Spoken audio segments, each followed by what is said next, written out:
Часто какие комплименты слышите? Комплименты, знаете, таджикский, я вам скажу. Вабача харибади. Вот такие. Обычно они говорят мне бахрамта, какая ты красивая, что у тебя там фигура красивая, еще что-то. آنها نمیتوانند که یگان سخنی بد گویند و میگویند که دخترک خوشرو از کجا میشوی.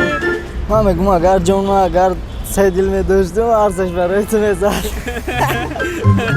آره چقدر سلام چقدر جانی میگه. وای چی میگه خیلی نامره های ما کامپلیمنت نبود.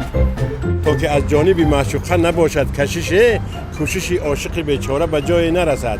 اگر تا میل نباشد مایلی نباشد این داد و فغان کردن بیهوده است. میگردم میگم دختره خونتون داگی جای شناستم میشه مقصد. کاش تو که اصل چخیلی گو. وقتی چخیلی بفهم گفتره. تو که ما ترام که پروسه کامپلیمنت کردم. А кадом комплимент шумо дар нағз аст приятный аст шуниданаш? مثلا خوشروی گم چیزا ما کنم. مثلا یکی خوشروی خیلی گم چیزا ما کنم. Элементарный, какой красивый парень, например, девушка какая красивая. У тебя там, например, глаза красивые. Ну, например, как вы сегодня сказали, что я хорошо выгляжу.